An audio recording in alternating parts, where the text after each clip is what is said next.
Today we're gonna make New York deli coleslaw. This one might be elusive to you. You might have looked online how to make it. There are no recipes online how to do this right, except for mine. Now we already did New York deli mac salad and New York deli potato salad. We did them both in the same video. When I say New York, I mean the 5 boroughs, I mean Long Island, and I mean a tiny part of New Jersey, Northern Jersey, and a tiny bit probably of Westchester. The trick is the brine. If you don't do this, it's not gonna taste like it. It'll just taste like, you know, Uncle Bob or Aunt Susie's not so good coleslaw that they just put a ton of mayo in. First, let me just tell you the ingredients for the brine.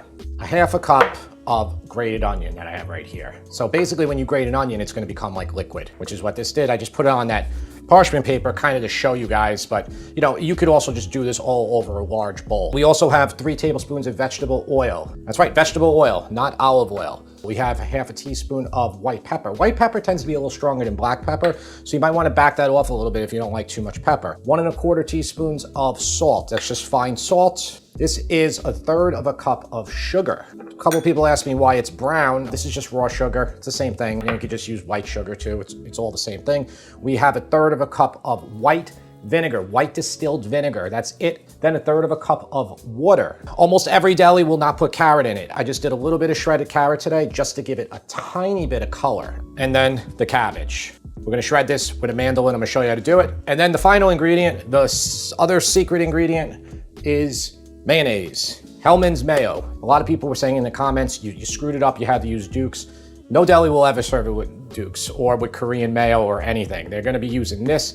A lot of times they'll be using a thicker mayo, which is just like the ultra heavy Hellmann's that comes in bigger tubs that delis get. The brine, 1/3 cup of sugar, half a cup of grated onion, 3 tablespoons of vegetable oil, half teaspoon white pepper, 1 1/4 teaspoons salt, vinegar, 1/3 cup of white distilled vinegar. This brine, that's what gives it that super sweet flavor.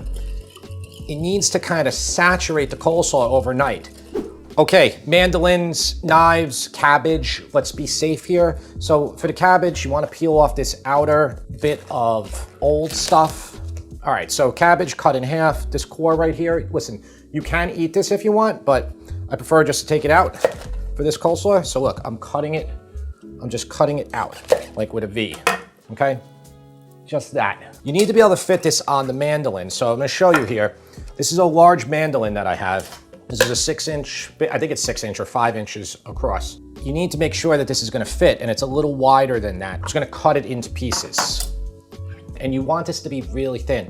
That's another thing that New York deli coleslaw is, it's super thin. If you don't have like one of these, you can do it on just like a big tray, that works. Now, do not grab this and go like this. You will definitely cut your hand. So I take these prongs right here and I just push down on this, and now it's locked in. Now I can go like this. Let's check our size first before we get going. So this is what we're dealing with here. Maybe a touch thinner. These are the little things that are gonna make your coleslaw really good or not so good. So look, I'm going like this. My hand is completely protected because I have the guard. Eventually, when you get really low, you might just have to reposition again. So I just pull it off, put it right back down, and then these grooves go on it. And then what I do is when I have that last bit there, I don't want that in my coleslaw. I don't want this. So you could save these and you can slice them thin with your knife, but I don't want to put that in here. So this is what we're looking at right here, like this, very thin, super thin strands. All right, let's finish all of that, then the other half of the cabbage.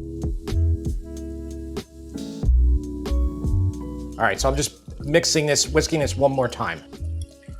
We're gonna pour this over completely, get it all covered.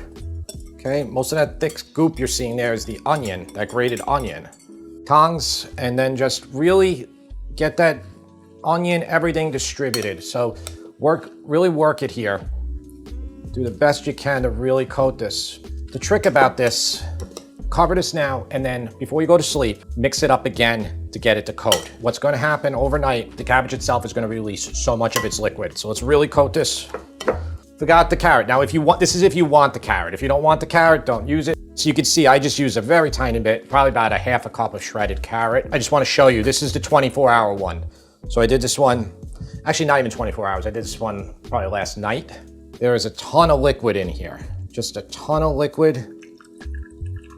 We got to get that liquid out. Now, it's sweet, it's marinated, you know, the brine did its job, but if we would have mixed mayo straight in here right now, it would be way too liquidy. So what I suggest you do here, and this is what I do, drain this, but save the liquid, okay? Since I just opened the fridge, I wanted to show you. This is New York Deli cucumber salad. This is gonna be on the site. I mean, if you guys want me to do a video, I'll do it for that. Wow, amazing. I'm gonna just put this over here and just drain it all. See how much?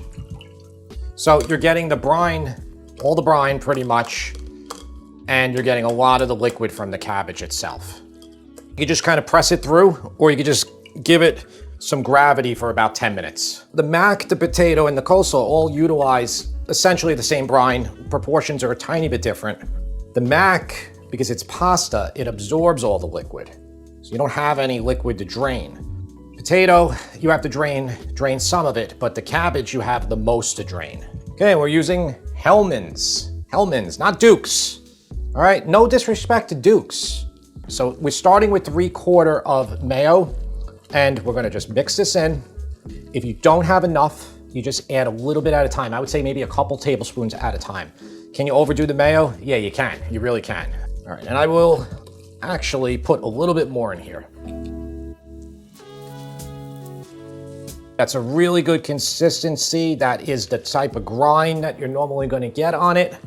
And ultimately, the test is if it has the taste. So we will have the taste tester, my wife, who fancies herself an expert on New York deli food. And to make it a little bit more interesting, let's use a regular deli container, okay? 90% of delis will not have any carrot. It will just be completely white. But I had to make it a tiny bit different. Let me try it actually before she gets here, because it might need a little bit more salt. I don't think it's gonna need pepper. Like I said before, if it's a little too much pepper for you with that white pepper, which tends to be stronger, just back off a little bit.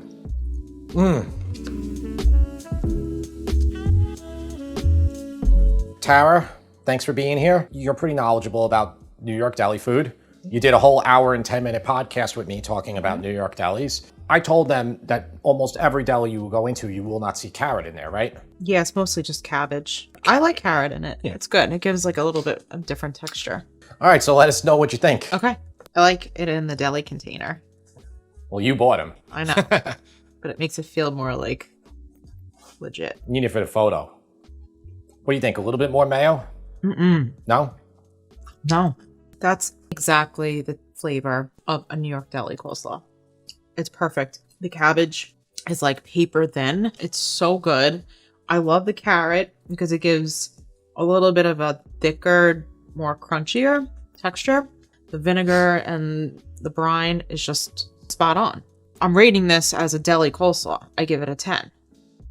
Is it my favorite type of coleslaw? It's up there. I do like the coleslaw that you get on a fish taco. This isn't this isn't really that. I agree with you. I think the fish taco slaw is better. Yeah. That's like with lime juice. Yeah. This is perfect as a deli coleslaw. It's a duplicate of a deli. It's complete duplicate. Okay. If you're looking for that New York flavor, it's this. That's what I was trying to do for all of these recipes. I actually showed them the cucumbers that were in there for the New York deli cucumber. So that's the thing, guys. Again, this is we're trying to duplicate it. I know it can probably in your mind be improved if you use Duke's or Koopy, maybe. But you know, again, this is to appeal to everybody who's moved out of New York and desires these things. And for maybe people who've never been to New York and want to actually try one of the most ubiquitous institutions in all of New York is a deli.